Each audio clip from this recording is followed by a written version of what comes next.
5, 4, 3, 2, 1, 0. All engine running.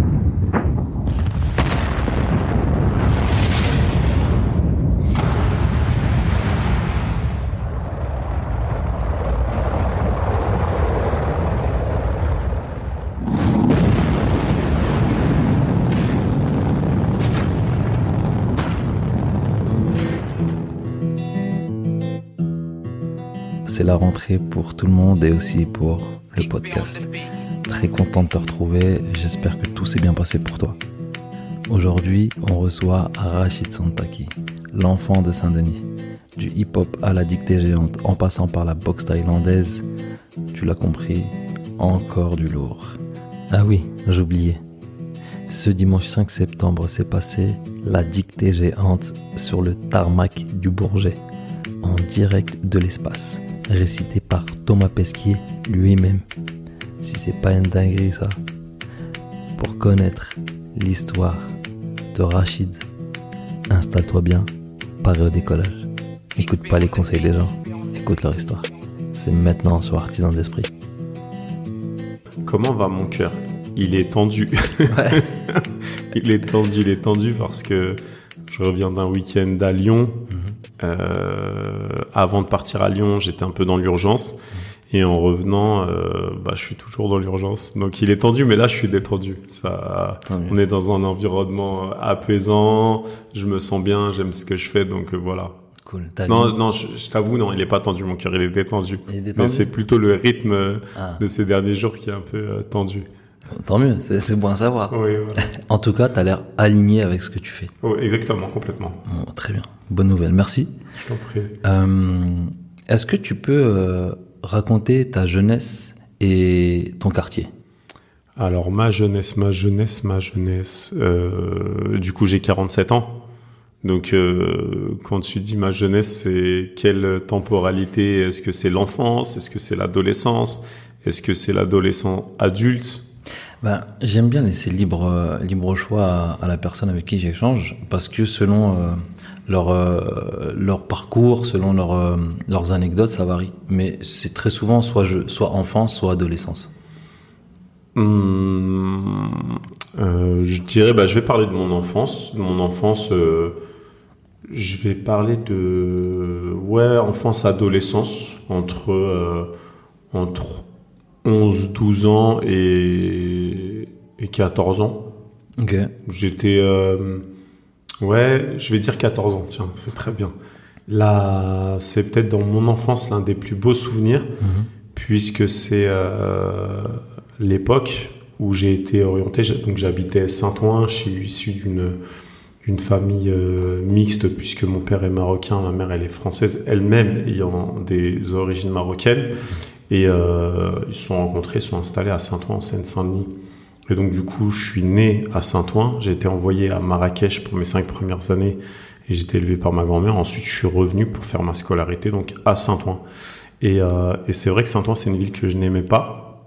Okay. Pourquoi ? Je l'ai su plus tard, mais je n'étais pas du tout en phase avec cette ville. Et à mes 13-14 ans, j'ai été orienté en 4e techno, donc en filière professionnelle, et j'ai découvert donc la ville de Saint-Denis, puisque mon collège était le collège Jean Lursa, qui se situe à Saint-Denis, à la limite, je dirais, pas très loin de la Courneuve. Et c'est une période très belle, parce que j'ai découvert la ville de Saint-Denis. Je me suis fait de nouveaux amis, et c'était aussi une époque que j'ai beaucoup appréciée, que j'ai trouvée apaisante, mais aussi le premier contact avec la ville de Saint-Denis, qui est quand même le berceau de toutes mes activités. Okay. Aujourd'hui, l'activité d'auteur est liée à Saint-Denis, celle des dictées est liée à Saint-Denis, celle des séries est liée à Saint-Denis. Donc beaucoup de choses sont liées à Saint-Denis. Et voilà, donc mon enfant, je parle de cette période qui est une période de découverte, de phase et un amour pour une ville. Ok. Voilà. Donc Saint-Denis, ça t'a vraiment construit en tant qu'homme, en tout cas professionnellement parlant?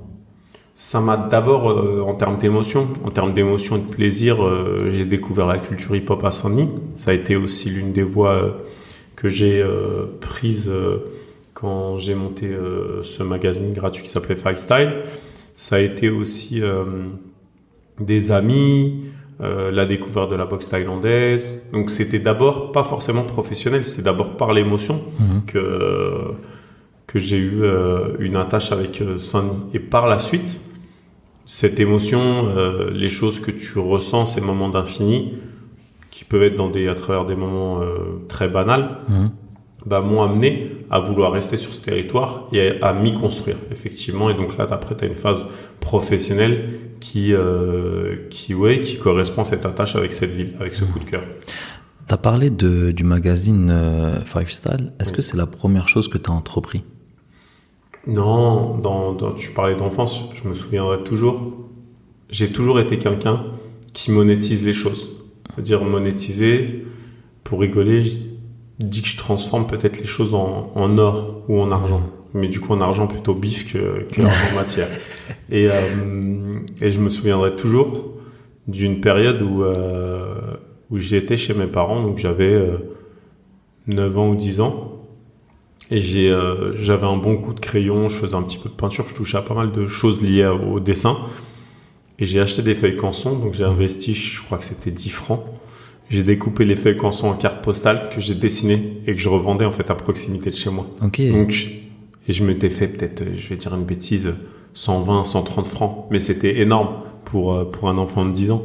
Donc j'ai toujours eu, je pense, la fibre entreprendre. C'est pas quelque chose que tu vas essayer de faire et pour lequel t'as pas de fibre. Il faut avoir une résonance, il faut avoir une capacité. Entreprendre, c'est un marathon, c'est trouver des solutions, c'est avoir des ressources que tu ne soupçonnes même pas. Et cette anecdote illustrait très bien ma capacité, avec un paquet de feuilles canson, de fabriquer de l'argent. Pas en faisant des faux billets, mais en faisant des cartes postales que je revendais. Et qu'est-ce qu'on s'offre à cet âge-là quand on se fait autant d'argent, entre guillemets? Je sais plus ce que j'ai fait avec cet argent. Je ne me souviens plus. Je me souviens juste d'avoir fait ces cartes et d'avoir réussi à les vendre. Et est-ce que tu te souviens un petit peu émotionnellement ce que ça t'a procuré? Non, je t'avoue que c'est tellement loin. Parce que je suis pareil au niveau de ma mémoire. Je suis du genre à, une fois que les choses sont passées, j'occulte. Mais même assez récemment, j'ai une espèce de carapace qui m'empêche d'inscrire dans la durée les souvenirs liés aux émotions. Okay. Donc parfois, quand j'ai besoin d'écrire et de retranscrire des émotions, soit je vais aller chercher une musique ou je vais faire appel justement à cette mémoire et je vais m'appuyer sur de la musique, sur un film pour essayer de retrouver les sensations et me projeter. En termes de musique ou de film, qu'est-ce qui te donne cette inspiration-là? Quel genre? Alors, la musique ne va pas la musique ne va pas forcément m'inspirer. D'accord. La musique dans un état peut-être. Même pas. La musique pour moi c'est un marqueur temporel. D'accord. Si je dis une bêtise, plus récemment je te dis PNL et c'est Le Monde ou Rien, je crois, l'album. Bah forcément tu vas te projeter. L'album était sorti en 2015, il me semble. Bah tu vas te rappeler de souvenirs qui vont être 2015-2016. Ouais. Si je te sors un tube de l'été, je te dis Jérusalem, bah ça va te projeter à, je crois que c'était il y a 2 ans pratiquement. Donc tu vois, pour moi c'est un marqueur temporel la musique. Et après, la musique en termes d'inspiration, elle peut effectivement ouvrir des chakras et ouvrir ton imaginaire, ou ton envie aussi d'écrire, ou ton plaisir, te stimuler. Ouais. D'accord. Est-ce que tu peux nous raconter un petit peu c'est quoi ton premier vrai projet alors? Mon premier projet, intéressant et assez conséquent, ça a été ce magazine Five Style. Mais il faut savoir que avant de lancer ce magazine, j'ai un ami qui a une idée, qui s'appelle Hicham Ofri, qui a eu donc en 2000, qui découvre que les noms de domaine rap.fr, hiphop.fr n'étaient pas pris. Il me contacte pour me dire je voudrais lancer un site sur le hip-hop et le rap. et en faire un site de vente à distance. Quand il me parle de ça, moi j'étais à cette époque-là, je me mariais, donc j'étais pas du tout dans ça, c'était en juin 2000. Et finalement, après mon mariage, je me rends compte qu'il n'a pas, pour acheter le nom de domaine, rap.fr et pop.fr, il fallait monter une SARL. Okay. Il n'a pas fait les démarches. Et on s'en reparle. Et là, on lance ensemble un projet. Donc, ce projet d'entreprise, dedans, il nous met, donc il coupe la poire en 4. T'as Hicham, il met Stéphane, Olivier qui était dans le street marketing et moi. Et on lance ce site internet. Alors, du coup, comme Hicham a une levée de fonds, il a eu des moyens, on a eu des bureaux, etc. C'était assez vite. On était à Saint-Ouen, chez Urbanac justement, qui était géré par Olivier Brandon. On a essayé de lancer le projet, on faisait des vidéos nous-mêmes, etc. Et ça n'a pas pris. Et puis surtout, Hicham a dilapidé l'argent d'investissement à titre personnel. Donc, on s'est réunis entre associés et on l'a retiré de la structure. En fait, on a fait une assemblée générale extraordinaire, etc. Et il a fallu rembourser en fait le trou dans la caisse. Et de là, le site à l'époque n'était pas viable, puisque si tu veux, les structures pour l'internet c'était nouveau, communiquer sur le net c'était aussi quelque chose qui n'était pas encore dans les mœurs, pas du tout dans les mœurs. Il a fallu répondre aux normes de l'époque. Et c'est comme ça que j'ai lancé un magazine papier, qui au début s'appelait pop.fr. Pour être c'était une offre de couplage. Tu communiquais sur le site et tu avais aussi une pub sur le magazine papier. Et je me suis embarqué dans une aventure qui a duré plus de 8 ans. Et ça a été un projet, mais hyper formateur. Après, faut quand même que je reconnaisse que ça a été formateur. Et c'est beaucoup d'années, en fait, qui sont... et d'énergie que tu investis. Mais ça reste... Tout ça a été une formidable expérience. Donc, je peux pas te dire que ces années sont parties dans le vent. C'est juste qu'il faut savoir optimiser aussi. Quand tu t'embarques dans des projets, faut vraiment te dire que le temps, il est hyper précieux. Et que le temps ne le rattrape jamais. Ouais. Donc, t'embarquer dans un projet, c'est très important, on nous le dit souvent. Il faut que ce soit viable. Et effectivement, il faut vraiment savoir lâcher prise. Et quand c'est ton premier bébé, bah, tu t'accroches à ça et tu lâches pas l'affaire. Et quand tu dis lâcher prise, c'est à la fin de ce projet où tu as appris qu'il fallait lâcher prise ou c'est plus tard? En fait, j'ai lâché prise tout simplement pendant 8 ans. Donc, hiphop.fr est devenu Fivestyle. C'est devenu un magazine diffusé à la Fnac et chez Courir, avec de beaux annonceurs aussi. Quand je dis de beaux annonceurs, des grands comptes, de l'indépendant. J'avais une notoriété, etc. Mais surtout, j'arrivais dans le mur parce que comme j'avais privilégié la partie papier et que le digital, j'avais mis ça de côté, j'ai pas réussi à transformer ça. Et je me rappellerai toujours que... Justement, il y a Foodil qui gérait le site Hypnotique, me disait toujours, mais transforme en digital, t'as énormément de contenu, je l'ai jamais écouté. Et il me l'a dit pendant longtemps. D'ailleurs, je vais faire un clin d'œil parce que je pense qu'il sera amené à écouter cet échange, cet entretien. Et après avoir bataillé pendant 8 ans, j'ai tout laissé tomber. Donc, c'était mon premier projet pour me dire, le vrai projet que j'ai envie de mener, c'est l'écriture. Et je suis parti dans l'écriture. Après cette expérience, mais j'écrivais déjà dans le magazine. J'écrivais, je vendais de la pub, je développais la diffusion, je rencontrais des gens, je faisais du street marketing aussi.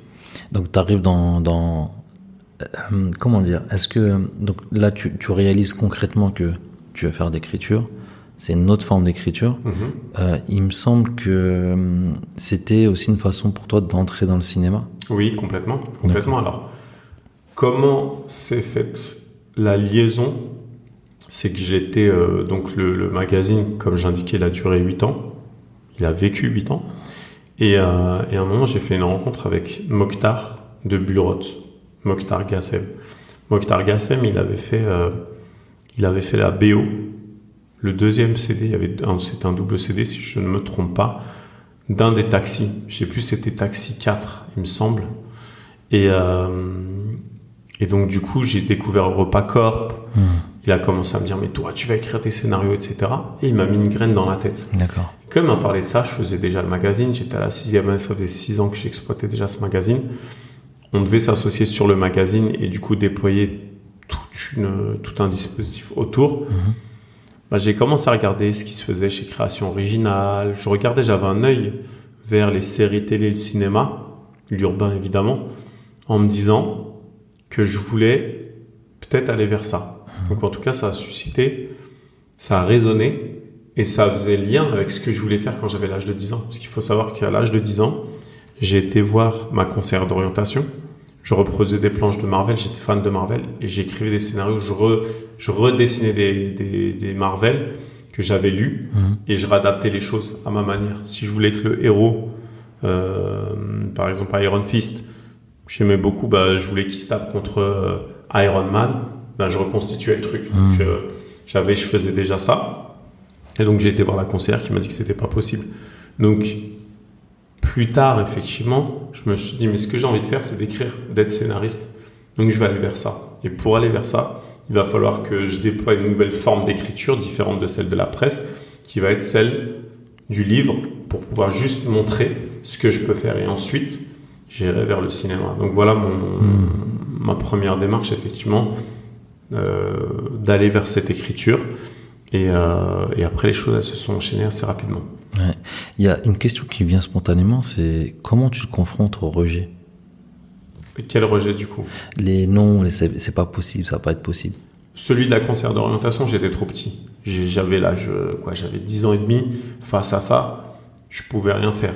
J'ai juste démissionné. C'est-à-dire que l'école, j'y allais, j'étais un zombie. Ça ne m'intéressait pas. J'avais décroché. Pas décroché, j'étais pas perturbateur. J'étais juste en mode, j'y vais pour y aller par rapport à mes parents. À mon père, en l'occurrence. Et après ça, bien sûr, quand je suis devenu adulte, quand j'ai fait le magazine, même si tu me disais non et que tu fermais la porte, je trouvais une fenêtre ouverte ou je trouvais une autre porte. Donc le non, pour moi, c'est pas grave. Tu peux me dire non. Mais moi, je te dis pas non. Okay. Donc tant que j'ai pas dit non, je mettrai toute mon énergie, je vais déployer des ressources et j'arriverai à mon objectif. Est-ce que ça a été un élément moteur, comme la frustration par exemple? Non, la frustration n'a pas été un élément moteur. Après, il y a eu des événements assez douloureux. Il y a eu aussi un élément assez déterminant dans ma vie. C'est tout simplement, tout à l'heure on parlait de l'enfance, j'ai évidemment eu des périodes un peu comme tout le monde. Les structures familiales sont compliquées, mais par pudeur, je pense qu'on n'en parle pas. Et je dis le on, c'est chacun d'entre nous. Du coup, ma structure familiale était compliquée parce que j'ai quand même eu un placement d'AS à l'âge de 10 ans. Donc j'ai disparu quelques mois de Saint-Ouen. Je reviens en disant que j'étais parti, mais j'avais honte de dire où est-ce que j'étais parti. Parce qu'en plus, mes parents s'étaient tendus entre eux et il y avait ma mère qui avait demandé le divorce. Le divorce, c'était un peu aussi quelque chose qui était honteux aussi, de dire mes parents divorcent. Donc j'ai beaucoup vécu dans la honte. Non pas des frustrations, mais la honte. Et ça me rendait introverti, ça me repliait, ça m'isolait. Donc du coup, j'étais pas quelqu'un qui communiquait. Et j'enchaîne donc placement d'AS, 87, ma mère qui demande le divorce. Et du coup, 80, je perds mon frère qui a 1 an de moins que moi et qui en plus a passé ses 5 ans avec moi au Maroc. Donc ça, quand ça m'est arrivé, j'avais 10 ans, lui il en avait 17 ans, il avait 17, pardon. Pendant 10 ans, j'étais un zombie. Dire que effectivement, tu me voyais, tu savais, les gens savaient que j'avais perdu mon frère, les gens de Saint-Ouen, un peu les proches. Mais je le montrais pas, mais en fait, j'étais ravagé. Et ça a mis 10 ans avant que je reprenne l'envie de quoi que ce soit. Et ça, c'est ouf. Parce que du coup, le jour où je me suis réveillé, ça, c'est le magazine, en fait, qui m'a réveillé, qui m'a donné envie de me battre, de faire des choses et tout. Et dès que j'ai commencé à mener ce projet, avec tous les aléas, comme je parlais d'Hicham, justement, quand il a pris une direction, qu'après il a fallu lancer un magazine papier, etc., plus j'avais d'obstacles, et plus je grandissais, plus je devenais fort. Mais effectivement, les événements dans ma jeunesse ont toujours été de véritables... ça a été des coups de massue. Et pour ça, d'abord, il fallait les encaisser. Ouais. Et pareil, j'avais pas aussi l'accompagnement adéquat. C'est-à-dire qu'aujourd'hui, quand je vais rencontrer des publics, quand je dis des publics, ça peut être des gens en détention, ça peut être de jeunes entrepreneurs, ça peut être des gens qui me demandent conseil tout simplement, j'aurais cette bienveillance. Ouais. Moi, j'ai pas trouvé forcément la bienveillance dans mon parcours. J'ai plutôt trouvé des gens qui se disaient tiens, il y a une petite brebis blessée, est-ce que je peux la manger? Ouais. Donc du coup, ça a été compliqué. Et en même temps, j'ai fait de belles rencontres, mais qui étaient des rencontres, je dirais, c'est mitigé. Ça a été des belles rencontres parce que ça a été de l'expérience, mais pas forcément la bienveillance. Après, est-ce que dans la vie, on vit pas dans un monde idéal? Donc c'est un peu, je dirais, une vision utopique. Évident. Ouais, voilà, c'est évident que l'homme peut être un prédateur et face à ça, faut se protéger. Quel conseil tu pourrais donner à une personne qui se retrouve aujourd'hui dans la même situation que tu t'es retrouvé et qui pourrait l'aider à réduire ce temps? Tu sais, ces 10 ans pour Pour se réparer, je pense que pour se réparer, il faut tout simplement... Il y a une chose aussi qu'on sous-estime, que j'ai très longtemps sous-estimé, c'est le travail thérapeutique. Aujourd'hui, tu vas dire, tu as un problème, tu as des déséquilibres psychiques, donc des déséquilibres, on parle bien évidemment de un deuil, un burn-out, n'importe quoi. Des choses qui sont graves et qui te déstabilisent psychologiquement, tout simplement faire un travail sur toi. Et faire un travail sur toi, tu dois être accompagné par un professionnel. Tu peux pas, toi, faire un deuil, un cheminement, si t'as pas les outils. C'est comme si je te dis aujourd'hui, je vais te mettre à la boxe.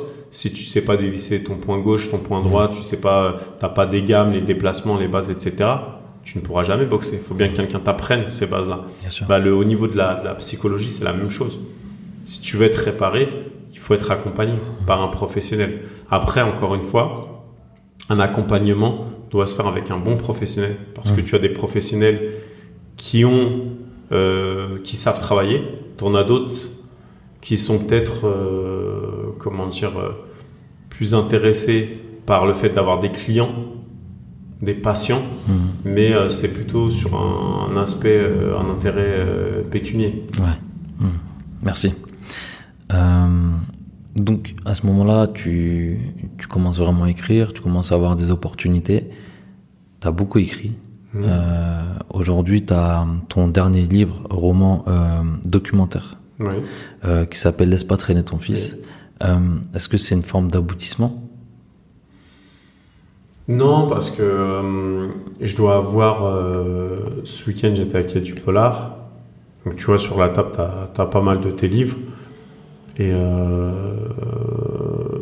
je compte en même temps, mais La petite cité dans la prairie, Les anges sablions Kira, Des chiffres et des litres, Flic ou Kaira, Business dans la cité, Triple XL, La France de demain, La légende du 9-3, Laisse pas traîner ton fils. Il y en a sur la dictée aussi. Ouais, j'ai sorti un cahier sur la dictée. Tu vois, je me rappelle même pas de tous les livres. J'en ai écrit plus d'une dizaine, ça c'est sûr. C'est pour ne pas dire de bêtises, je crois 13 ou 14, je crois. Pour moi, un livre, ça fait partie de mon actualité. Okay. C'est donc des livres, j'en sors. Là, je suis en train d'en écrire 2 ou 3. Je te dis 2 ou 3 parce que j'ai un roman sur lequel je suis en train de travailler, un autre roman policier. Le roman dont je te parle, il est plus personnel, il parle du Maroc, de l'enfance au Maroc justement. J'ai un livre pédagogique aussi. Donc, je suis en train de jongler sur les 3. J'avance en fonction de mon temps, du temps disponible. À côté de ça, j'écris, je suis co-auteur dans une série. Je travaille sur un long métrage. Donc, tu vois, il n'y a pas vraiment d'aboutissement. Quand tu écris, ce qui est drôle, c'est que tu écris toute ta vie. Il n'y a jamais de point final. Parce que tu progresses, parce que tu as des histoires à raconter. Donc, aujourd'hui, là où je me sens accompli, c'est dans le plaisir que j'ai à rencontrer des gens et à partager. Et la rencontre, elle se fait à plusieurs niveaux. Elle se fait, par exemple, aujourd'hui en direct, on est en train d'échanger. Elle se fait à travers mes livres, quand j'ai des retours. Elle se fait à travers la dictée. Elle se fait à travers les ateliers. Elle se fait à travers des cours que je peux donner à la fac. Donc, tu vois, l'accomplissement, il est quotidien. Ouais. Et il faut aussi te renouveler. Il faut rencontrer des gens qui te mettent à jour, qui te permettent vraiment d'être toujours dans cette idée d'échange pour t'élever et apporter aux gens. Donc aboutissement, accomplissement oui, aboutissement non. J'ai pas forcément de l'aboutissement.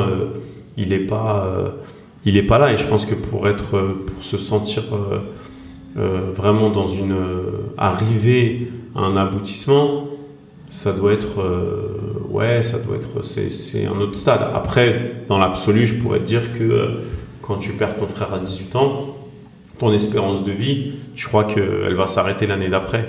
1 an, 2 ans, 3 ans. Donc aujourd'hui, je pourrais dire que j'ai fait largement mon temps, il n'y a pas de souci. Donc je peux dire que oui, mon aboutissement, ça fait longtemps qu'il est derrière moi, mais en réalité, après, en termes de satisfaction, d'accomplissement, tu peux toujours progresser, t'enrichir, donner, etc. La vie te surprend. C'est vrai, beaucoup. Et surtout quand tu t'y attends le moins. Exactement. Ouais. Si on continue un peu dans le process par rapport à l'écriture et tout, il y a eu l'écriture, il y a encore l'écriture, il y a aussi la dictée. Oui. Naturellement, on pourrait dire que c'est une suite logique, mais pas tant que ça finalement. Non, la dictée, ce qui est intéressant, la dictée, comment elle est née d'un malentendu. J'ai été invité en avril 2013 à lire la dictée de Clichy-sous-Bois. Je relais ça sur les réseaux sociaux. Il y a un acteur associatif qui prend contact avec moi et qui me dit « mais j'ai vu ce délire de dictée, on peut se voir ». On se voit et il me dit « mais ça te dit pas qu'on monte une OP ensemble ?» Lui pensait qu'on allait faire juste une OP dans sa ville à Argenteuil. Je lui dis « moi le deal, c'est pas de faire une dictée, c'est de faire 2 dictées, une à Argenteuil, une à Saint-Denis ». On fait Argenteuil, on a un monde fou, parce que j'avais relayé, j'avais France Info, BFM, 20 minutes qui nous ont mis en couverture. Et j'avais vraiment un réseau de journalistes qui me suivaient et qui ont relayé cette idée de dictée.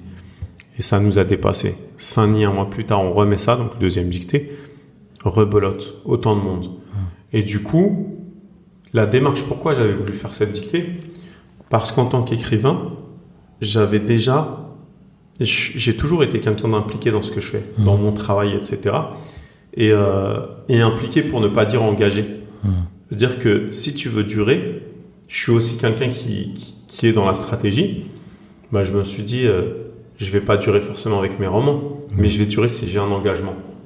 Et pour moi, la dictée, de faire écrire les gens, de leur faire découvrir des textes de la littérature française et pas mes textes, mais plutôt des classiques, c'était de participer à ça. Donc quand on a conçu ce projet initialement appelé la dictée des cités, j'avais trouvé le nom, mon ex-collègue il a pris le train, on a avancé ensemble et on a vraiment bossé, on a bien bossé au début ensemble. La dictée c'est logique comme tu le dis, mais peut-être qu'au début ça ne l'était pas. Et après j'ai incarné cette dictée, d'être le lecteur de la dictée, de réparer les gens, parce que j'avais différentes personnes qui venaient et ce que je faisais c'est que je les rassurais. Non, on fait tous des fautes, il n'y a pas de perdants, il y a des gagnants, des formules assez faciles à trouver et qui encourageaient. Donc la dictée, elle a été, je pense, un élément levier important dans ma carrière d'auteur. Parce qu'elle m'a propulsé. Et en fait, elle m'a propulsé au moment peut-être où on s'y attend le moins. Ouais. Pourquoi ? Parce qu'en fait, il y a eu ces 4 ans et demi où j'ai bossé avec cet acteur associatif, cet animateur. Et du coup, qui a grandi et j'ai grandi aussi. Et à un moment, on s'est séparés, chacun fait sa vie. Et du coup, on s'est fait une guerre des dictées. Lui, il fait une dictée, je fais le Stade de France, il fait l'Élysée, je refais le Stade de France, il fait la Tour Eiffel. Et donc, il y a une surenchère. Après, la différence, c'est que j'ai toujours eu conscience que la dictée, c'est moi qui la porterai. Okay. Je ne vais pas donner la dictée à tel journaliste, à telle personne. La dictée, je la porte avec mes tripes. Et je ne vais pas demander à quelqu'un de tiens, lis la dictée, s'il te plaît. Et c'est en ça que j'ai toujours eu cette vision d'incarner le projet.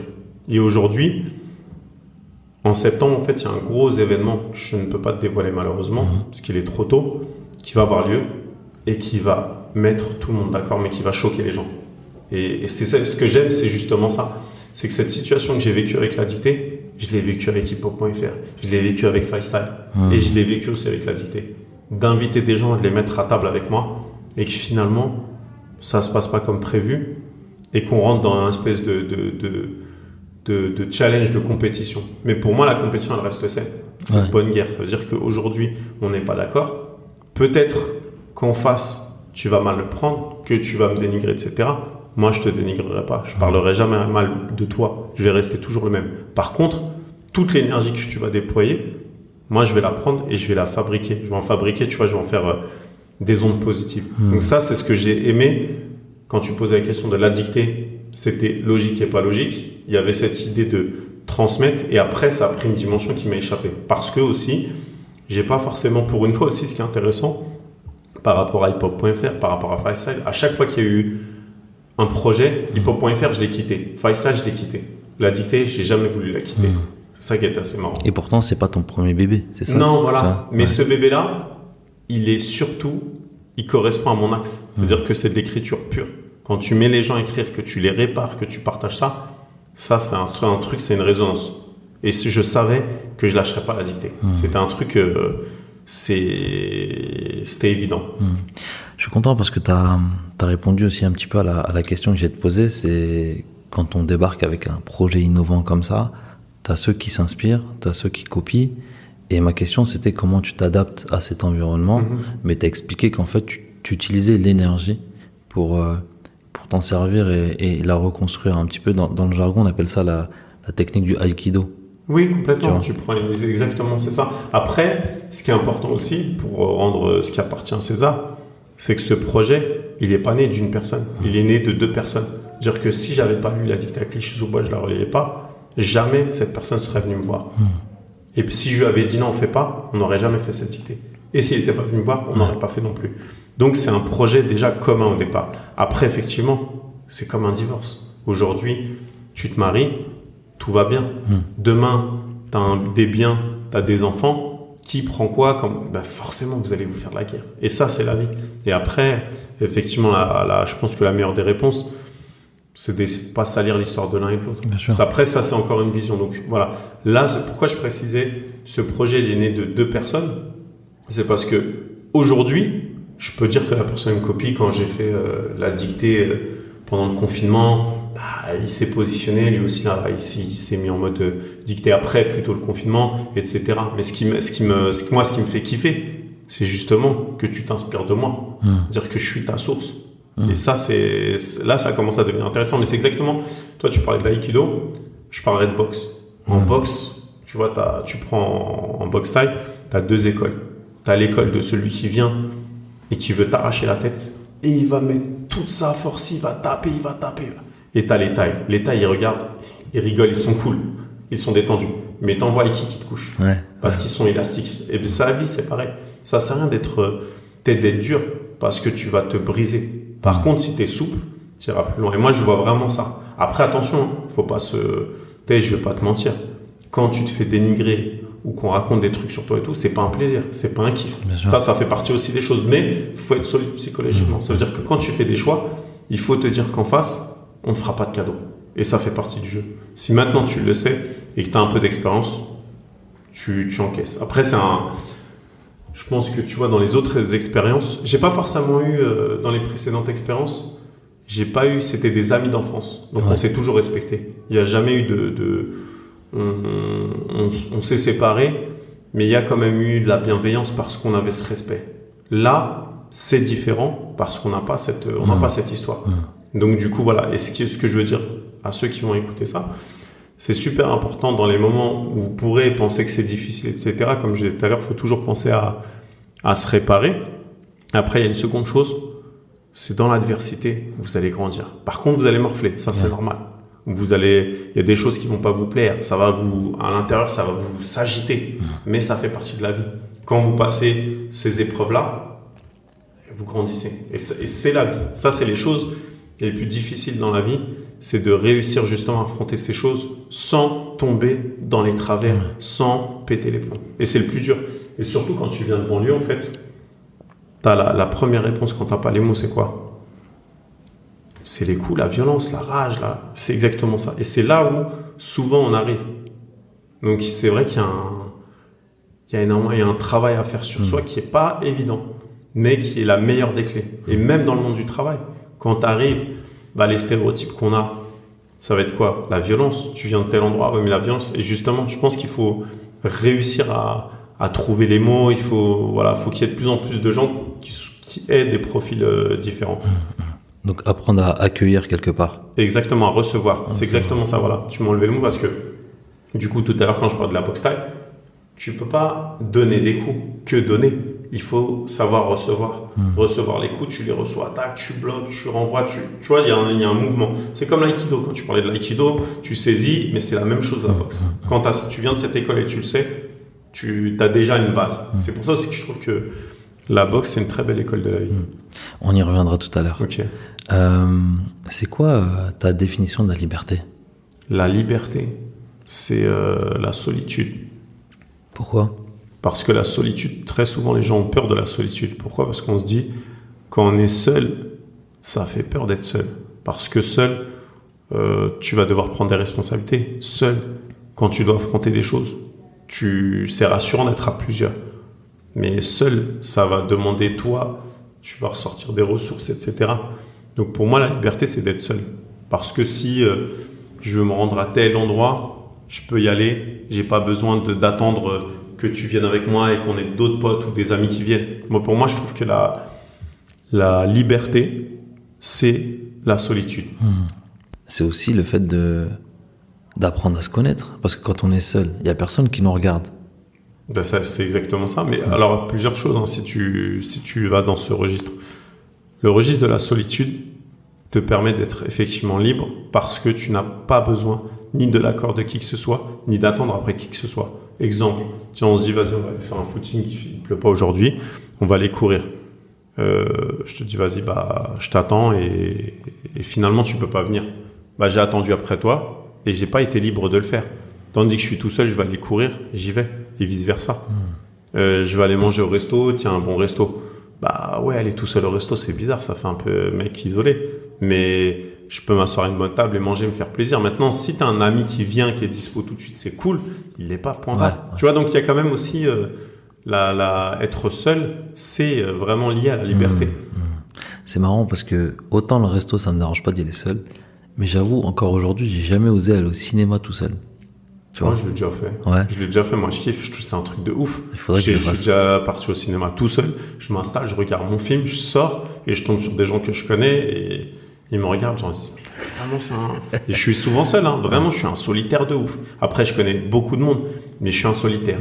Et je suis sociable et tout. Hein. Je m'entends bien avec les gens. Mais j'aime bien la solitude. J'aime bien les courir seul. J'aime bien. Je sais pas. C'est un truc intéressant. Après, ça. C'est précieux, la solitude. C'est compliqué de réussir à être seul. Ouais. On va parler un peu de sport. C'est marrant, tu m'as beaucoup parlé de boxe. Ouais. Et je savais pas que tu étais aussi passionné de boxe. Moi, j'ai essayé de faire j'ai beaucoup cherché un parallèle par rapport à toi au sens large, vraiment très large du terme. Et je suis tombé un peu sur quelques vidéos de Mike Tyson dernièrement. Ouais.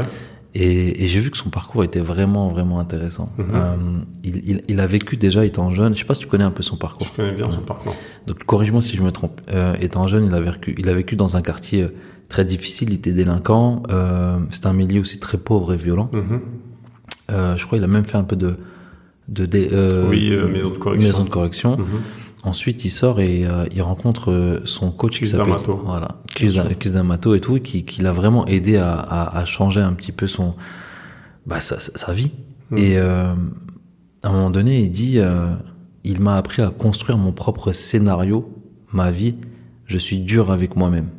Ce qu'il faut savoir avec Mike Tyson, c'est que déjà pour un boxeur pro, il fait 1m78, ce qui est très petit. Et ça rentre pas dans les standards pour être un champion de boxe. Et il a réussi à s'adapter, adapter son style. Il s'est inspiré de boxeurs Jack Dempsey et de Floyd Patterson par rapport à des techniques et tout. Est-ce que toi, aujourd'hui, est-ce que toi, à l'époque, plutôt, t'as eu un Cus D'Amato dans ta vie? Ah ouais, c'est une bonne question. Ouais, j'ai pas un Cus D'Amato, mais ouais, j'en ai eu des entraîneurs, j'ai eu des gens. Après, c'était pas des pères, puisque j'avais déjà mon père. Et mon père, il était dur, justement. Et il a été très formateur. Ouais, j'ai quand même eu, je pense à mon premier entraîneur, Canour qui entraînait à Saint-Ouen, mais c'était c'était comme je dirais un grand frère. D'ailleurs, on est toujours en contact. Mais lui, il était dans une pédagogie, il était dans la non-violence. C'est-à-dire, c'était un entraîneur de boxe, mais qui était fort et en même temps qui était cool. Donc du coup, je trouve qu'il m'a permis de m'épanouir. Après en boxe, t'as des figures emblématiques comme Léon Mendy, Paps au Derek Boxing à la Courneuve en boxe thaï, qui est c'est un maître Yoda de toute façon, donc c'est assez marrant. Mais ça reste. Mais tu vois, dans la citation que t'as dit, que t'as lu de Mike Tyson, je dirais que non, j'ai pas eu c'est bizarre, hein, j'ai pas eu de cus d'Amato, et je pense que ce sont les épreuves en fait qui m'ont construit, mon cus d'Amato, ça a été mes épreuves. Ouais. Mais tu vois, c'est pas des pères, c'est dans la souffrance. Je sais pas si tu te souviens pour rigoler avec un ami, Kamel Amran, un très bon ami qui est 5 fois champion de France en boxe anglaise, en professionnel, qui a été vice-champion d'Europe. Quand on rigole, il connaît bien mon histoire perso. Et il me fait une référence au Chevalier du Zodiaque. T'as Phoenix qui était sur l'île de la mort. Je sais pas si ça te parle. C'est peut-être pas une ref, mais en gros, c'est exactement ça. Et l'île de la mort. Et genre là-bas, une fois que t'as été là-bas, tu reviens, t'es pas le même. C'est exactement ça. Donc, moi, je trouve que c'est les épreuves qui m'ont plutôt forgé, pas forcément le mentor, le père spirituel ou le père mental. Ok, merci. On arrive bientôt à la fin. On n'a pas parlé de cinéma. Je sais que t'es concrètement là, tu rentres dans le cinéma. C'est quoi les actus par rapport au cinéma? Alors, j'ai signé déjà un premier long métrage. Après, ça fait 10 ans que j'écris, en gros, entre romans. J'ai développé pour Canal+ de la série. J'étais lauréat au CNC, au Fonds d'aide à l'innovation audiovisuelle, pour un projet qui s'appelait La Boulette, pour les Anges Sabliers en Caïra aussi, et tout ça n'a jamais abouti. Pourtant, j'ai été payé en développement, donc ça veut dire que concrètement, t'es auteur et t'es payé pour, mais ça ne se concrétisait pas. Et aujourd'hui, je suis en train de développer un long. Alors, je peux pas en parler, évidemment, je peux pas donner les détails de ce projet, mais je suis en plein dedans. Et après, il faut quand même savoir, pour démystifier le truc, c'est quand t'es scénariste, c'est un métier très mathématique. C'est-à-dire que tu as une structure à poser avec des enjeux, des personnages. C'est pas du tout l'écriture littéraire. Et l'écriture de série, c'est encore autre chose. Donc concrètement, aujourd'hui, je sais comment un projet, quelle garantie tu dois apporter pour qu'un projet puisse se faire. Parce que du coup, en tant que scénariste, tu es l'étincelle du projet, mais t'es pas une étincelle suffisante pour que toute la machine se mette en marche. Okay. Il faut avoir quelque chose de pertinent, il faut avoir une légitimité et déjà une reconnaissance des gens du métier pour pouvoir avoir leur confiance et qu'ils te suivent. Et après, tout doit s'enchaîner, le réalisateur ou la réalisatrice, etc., etc. Donc aujourd'hui, j'en suis à l'écriture de mon premier long métrage, en sachant que j'ai déjà écrit pas mal de choses. Est-ce que tu es fier de toi? Pas encore. Je serais fier quand ce sera devenu un peu comme les livres, que j'en aurai fait plusieurs et que ce sera un environnement que je maîtrise. Je te le souhaite en tout cas. Merci. L'énigme marron, tu connais? Oui. Si tu devais faire le bilan un petit peu. Mais je te dis tout à l'heure, parce que tu me parlais d'aboutissement, pour moi le bilan il n'est pas fait, il est loin d'être fait. Après si je peux faire le bilan, je suis un rescapé du BEP chaussures, je suis un rescapé des années 80 parce que j'ai quand même 47 ans. C'est un truc de ouf, c'est choquant. Dans 3 ans, je vais avoir 50 ans.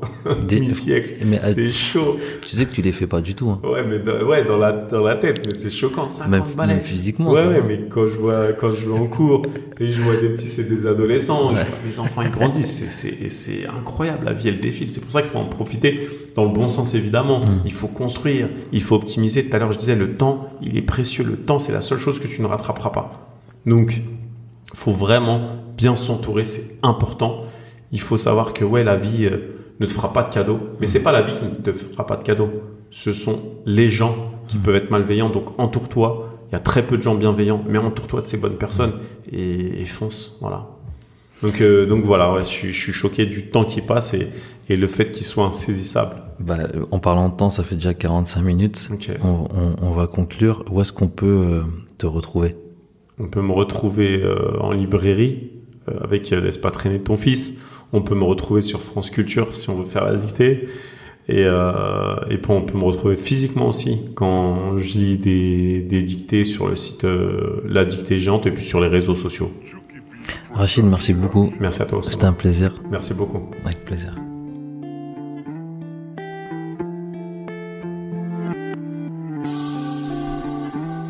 Et voilà, c'est terminé. 3 choses que je retiens. La première, s'accomplir passe par la rencontre de gens qui t'élèvent par l'échange. La deuxième, ton passé ne reflète pas ton avenir. Et la troisième, apprends à t'aimer par la solitude.